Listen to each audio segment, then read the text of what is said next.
Kyagulanyi agaludde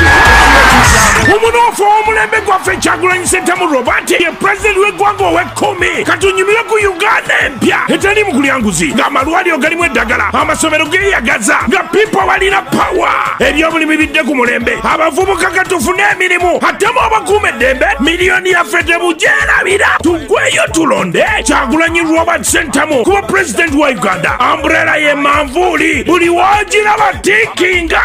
ate temwerabira olumala okuwa Kyagulanyi akalulu kaffe tetuvaawo paka nga bakabaze olwotandikirewo ebikujjuko by'okujaganya.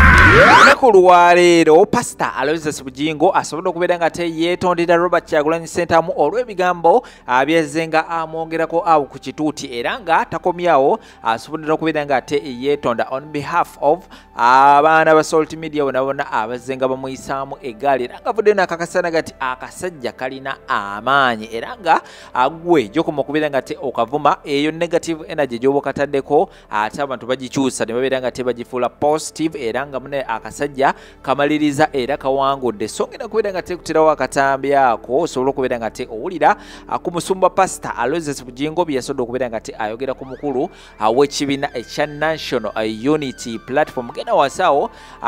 mu comment section teekawo endowooza gw'olowooza ki ku nsonga zino z'ogenda okubeera nga olaba ebya Pastor Bugingo bye yasobodde okubeera nga ayogera olowooza alina kyayisaawo alina kyabala omanye omusumba oyo atera okubeera nga azanyazanya obuntuntu ayinza okujja leero ng'aliwo ati ate nkya najja ng'ate muntu mulala nnyo so ngenda kubeera nga nkuterawo vidiyo ate era sitiro nga tuli ku nsonga zezimu eza Robert Kyagulanyi Ssentamu munnamawulire wa NBS ekyamazima ne gye buli kati avudde nakakasanaga nti takikkiriza nti yasobola okubeera nga interviewinga mukulu Robert Kyagulanyi Ssentamu era nga alina ebigambo byasobola okubeera nga ayogera nabyo ngenda kubeera nga mbikuzanyira awo osobola okubeera nga munnange obyewulirako munnayina interview eyo eyabadde ku NBS TV waliwo abavudde ne babeera nga munaye bagira baovi era balina bye basobola okubeera nga boogera nabo ngenda kubeera nga bakuterawo awo osobola okubeera nga omanya ki ekiriwo sawa eno video liking sharingirako abalala comment section genda wansi awo mu kabokisi abo maze okubeera nga weekend ensonga ezo genda bansi awo bine nga osulawo endowooza yo kamene nga amaterawo ensonga zino okomawo temuvaawo abo bayinza otuyambako ono omwana ono si mwangu wa kuvuma naye taata batuvumye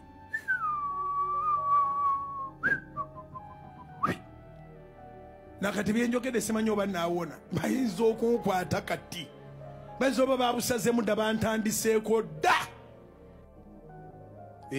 abo bayinza otuyambako ono omwana ono si mwangu wa kuvuma naye taata batuvumye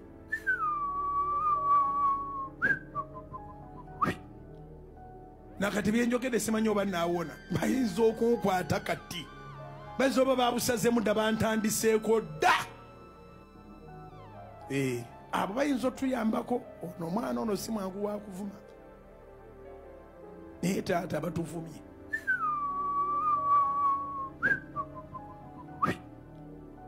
nakati byenjogedde simanyi oba naawona bayinza okunkwata kati bayinza oba babusazemu dda bantandiseeko dda omuntu yenna ayisa amaaso mu Honorable Kyagulanyi kyoyogerako oba tokimanyi omwami oyo ayina amaanyi ensi emwagala eyo fact kati gwosobola okunoonya obunafu bwe ewalala naye ku kyamaanyi n'okuba n'obuwagizi n'okwagalwa awo tosala. This gentleman is loved. This gentleman is liked. This gentleman is favored. Ndaba ku social media alaga tikungu amasannyalaze gamuyiseemu ngeri yabadde 3 phase tikungu yalabiseko ng'atudde matiritiri mu ntebe nawankubadde si bituufu kubanga sho yatambudde bulungi era buli kimu kyatambulidde ddala bulungi nnyo. Enjawulo nti nalabye okwagalwa kwa mwami Kyagulanyi ku mitimbagano n'ewalala, which is a good thing. kati ebisigadde biri gye muli tulinde bulinzi naye nze nga bulijjo nakoze omulimu gwange nga munnamawulire and I think I had a good show wenda ndaba nga kikungu yabadde akankana teri kukankana kwama. I did my show as a host nabadde nteeseteese okufuna mu mwami Kyagulanyi ku lw'abalabi. I think I scored and I achieved it. Ebisigadde birala. So awo nsinziroga nti really mwami Kyagulanyi mulalamu ensi emwagala nze Adam Kungu. NBS ne interview gye mwakoze ne president wa NUP mutabani wange Robert Kyagulanyi Ssentamu. Nze munnamawulire bwenga segase buli kimu nga bwe kyatambudde bino tubijjamu okulowooza nti kukuba kukakanya kola ki nga munnamawulire. Interview gye mwakoze, it was a toilet paper interview. Mbuuza lwaki nga tuzze ku mulamu omutuufu bino tubijjamu obusungu ne feeling twogera nga tuzze ku mulamu omutuufu omusajja atugamba ayagala kulembera Uganda kubanga ayina bingi byalabe bitatambula bulungi ate nno mwattu mutuufu gwe n'omufuna mu kaseera kennyini bannayuganda ke bamwetaagiramu okuwulira kiki kyateekateekera abannayuganda tumwesize tutyo kubanga ku luno tukalwanira tugenda kakuuma wiyo tugenda mu protest vote simanyi protest election whatsoever. Gwe n'omubuuza ebyo ebibuuzo bye mwamubuuzizza really wemubanga muwulira mwagala okumanya kye bayita okuinterviewinga okumoderatinga show ku muntu nga Principal Robert Kyagulanyi Ssentamu my son mumumpe ku the IUG ku YouTube mumumpe teri munnayuganda agenda kuddamu kubuuza Robert Kyagulanyi kibuuza ebintu biba bitambudde bityo babitambudde bitya naye omusajja temwamu expoundinze kumumalayo. Omusajja mwamusiisitiriza busiisitiriza temwandikikoze mwandikirekedde ddala ne mutisigaza Waiswa Mufumbiro the spokesperson Joel Sanyonyi leader of opposition ne mutakikola kye mwatukoze bubi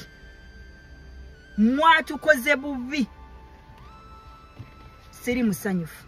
nti Bugingo tagenda kuzimba church mu Uganda tekijja kusoboka. Lwaki? Omukulu ono sente zonna yadizitransferinga ziri Rwanda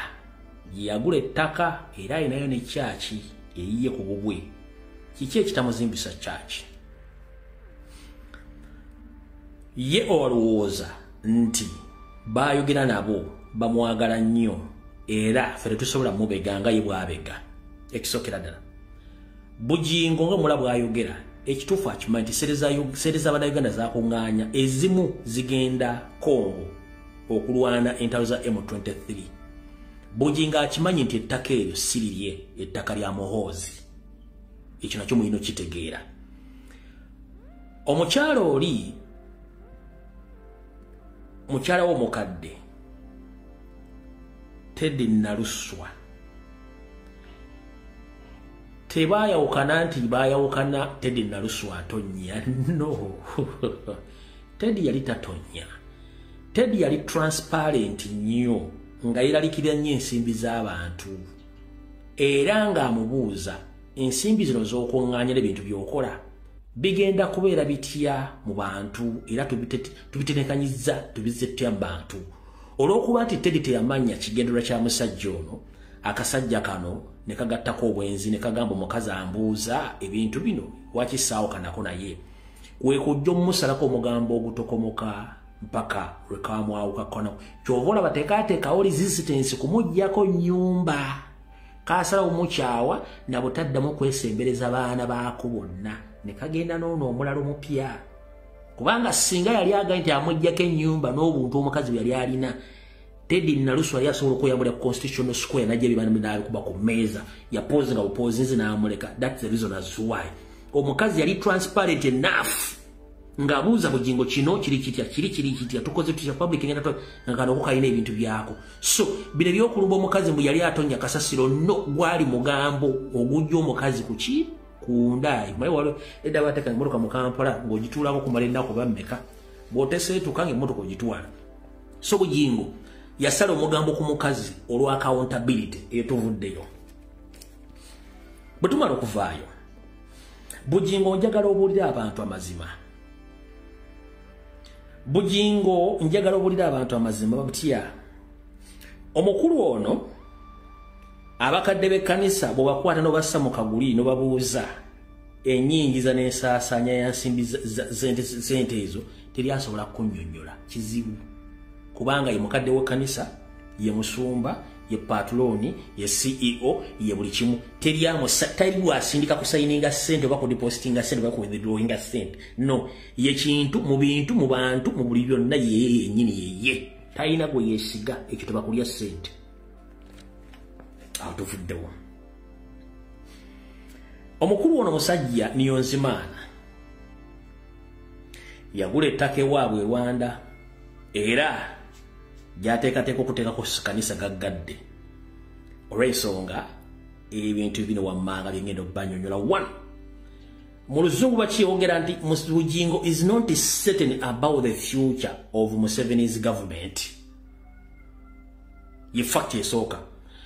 Bugingo bw'aba ayogera ne banne abanyarwanda banne ne babbi banne bagamba he is not certain about the future of Museveni's government and is not certain whether Muhoozi will carry on from his father. So he can't invest his money in Uganda when he's not certain about the future of Museveni's government and Muhoozi. Agamba what? Tasobola kwata sente zakunganyiza mu ndiga nti azimbe mu kanisa mu Uganda oba azikolemu ekiti mu Uganda kubanga tamanyi government ya Museveni eneddako ogenda nti Muhoozi anaafuna obukulembeze okubujja ku kitwe oba nedda so tasobola kukwata sente ze aziteeke mu Uganda ekyo kikafuwa bufu kigwe Nairobi so mwendigamu ne bannayuganda mu kitegeere nabano bennyini bakimanyi nti government eri mu ki eringa bano bakwaya master bagira bati eri bwete era ye point esooka yagamba nti is not certain about the future of Museveni's government and Muhoozi unless yagiteekawo just to cover up ekyo mu kitegere kyekisooka ekyokubiri agamba is scared more than anybody in Uganda kubanga bamukozesa ensobi okulumba Robert Kyagulanyi Ssentamu ne National Platform ndisinga government ya Museveni evaako y'omu ku listi y'abantu 10 basooka mu Uganda balina okukwatibwa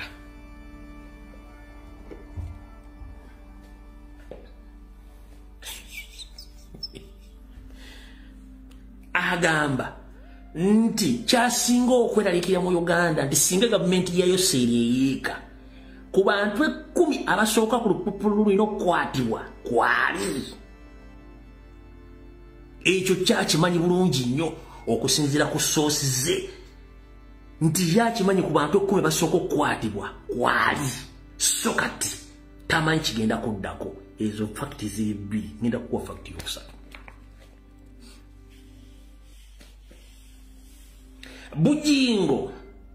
alina akaunti mu Standard Chartered Bank yali managing ya controlling. Bugingo alina akaunti 3 mu Centenary Bank mu branch y'omu Ndeeba. Akaunti emu eriko House of Players ngayo ya birabo. Alina akaunti ya Salt Media eya cooperative Bulango sponsorship twala tugende kokenera mutunzi eya akaunti weri. Alina akaunti esoloze ensimbi ezizimba Pentagon eza akaunti ezi 3 nziddemu House of Pigs account ngayo ya birabo strict ya birabo aina sort media and cooperative account eyo yekwatagana ku bino bikampuni bene bya media ye webiri aina ne account eyo kuzimba Pentagon omukulu ono account zonna yazimanaginga era sente zonna eziva emitala w'amayanja ne mu Uganda mwennyini sente zonna yazivunanyizibwako omwami ono tolaba nti banka tezikola lwa Sunday branch y'omundeeba gyalina account zino buli lwa Sunday yaforcinganga banka manager oba banka management ya Central Bank Mundeeba branch okujja okukola transaction ze to confirm the money received, to confirm the money which is transferred to his own personal accounts in Rwanda as well. Byonanga abikola lwa Sunday ng'agenzeyo wow nga sente era ye wabagenda ayita ku baluke section wayingirira okutwala sente zino zitransferinga zonna zisinga obungi zibeera mu dollar kale Chovola yakyusa trend n'agamba nti sente muleete sente ez'omu dollar tugenda kusasula satellite njasooka babuuza UBC mama wa radio zonna mu Uganda eri ku satellite Capital Sanyu Bukedeza ni CBS zonna ziri ku satellite yes satellite yayogera ko bujinga agimanyi kubanga mufere nete kyetaagisa yakwata abantu be bweyogera ekigambo satellite nga abantu mbongo ba satellite yabazungu ya America sente okuteeka ebintu bya balina ko sasereza dollar kati n'abasika eriyo ne batandika kozisonda mu diaspora ne mu Uganda ngeri omuntu akwata sente zinagenda ku forex bureau n'avungisa dollar n'aleetera omusajja n'amuwa sente ne zibeerako ezavanga mu diaspora ku account direct mu dollar ne zituulako omwami ono n'abanga transferring ze sente zonna buli lwa Sunday ku Ndeba branch eya Central Bank nga transferring billions and billions of money kati tewaba muntu yenna akusiriwaza nti bujingo yakakunganya billioni 3.7 no listen very carefully okusinzira ku label sources zange bujingo sente ze yakakunganya ku account zemba wadde ziri ali wakati wa billions 30 so far billions 30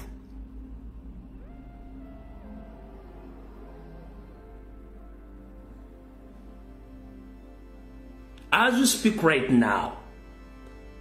Pastor Bujingo he had almost transferred 30 billion Ugandan shillings to his personal account in Rwanda.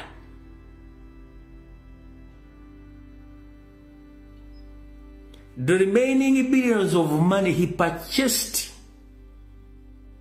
a certain building in Kampala, whereby he received a monthly rent return in revenue without the notice of his followers and some managers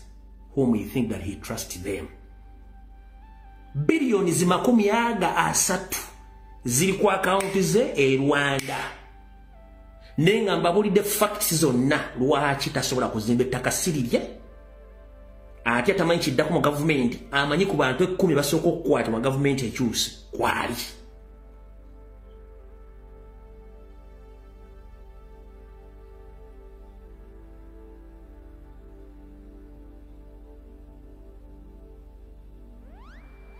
Kati ekinnuma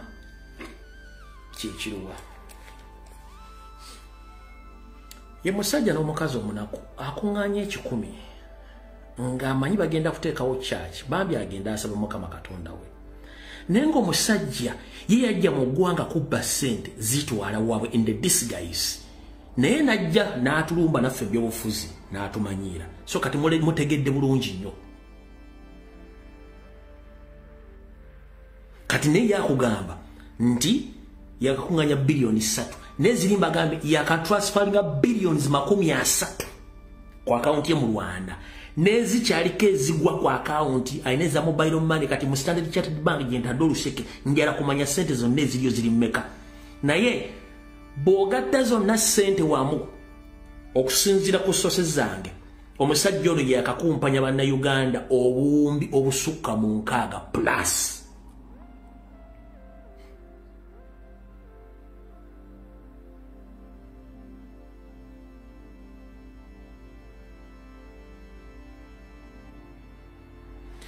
Senale banka mundeeba temugeze ne mugoba mukozi yonna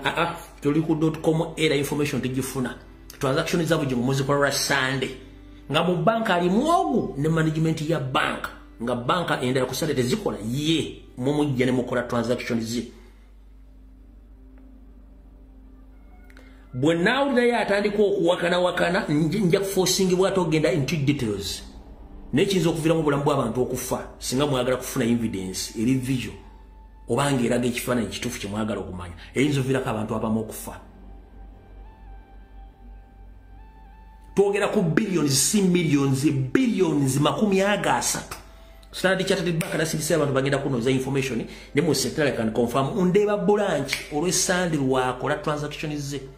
ku sente talina gwagenda naye agenda bwomu wabula omusajja ono Museveni yamusindikako sseemu ayina iso ng'amaze okufuna notification okuva mu Centenary Bank ati omusajja nga alisivinga sente nnyingi nnyo ne bamuyita bwe bamuyita nannyonnyola bw'amala okunnyonnyola bo bali booza nsere isobola okugenda mukola ebintu ebirala bye batategeera n'abannyonnyola bulungi ne bakireka that's why is confidently attacking nope confidently atambula ayina amagye confidently akola buli kimu kubanga is a government agent akola ebaagala yesobola kyabera involved mu vote rigging abera mu involved mu assassinations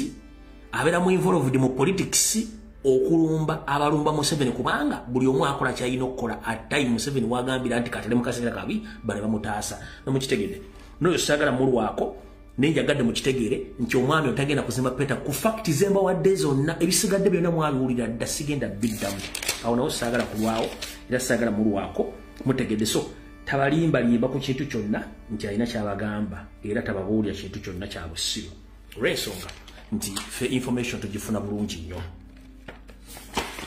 abalungi abatuuliriza era abatulaba olunaku olwaleero tukyaddeko ewa Sheikh Ashraf Dembe sebo sanyusa okubalaba amannya agange yeze Sheikh Ashraf Dembe akola ku bizibu by'enjawulo omuntu singa aba alina ebirwadde musomereddwa tumwa amazzi ga lukuya nga bw'obadde ogalaba tugenda abantu ku kyoto ne twokya emizimu emibi egibabaamu n'okulomba edduwa abantu singa abeera ng'ali wano atuuse sobola okumulombeera edduwa ne waba atatuuse nga mpadde amannya ge naye ng'ali wala maneetaaze enamba yange yeno eri 0707363711 namwe banyinaffe abali ebweru oyagala okuba nti oyagala okulombera ku dduwa ng'olina ebizibu viza zibuze amaka gakolongotana sente zikola zimpita mu ngalo ojja kumpeereza ekifaananyi kyo n'amanyago ebyo byokka bijja kummala nja kukulombera edduwa ojja kutereera olunaku olusembayo mu mwezi mba n'edduwa eyawamu ffenna n'abalwadde bange abakadde n'abapya salaamu alaikum warahmatullahi wabarakatu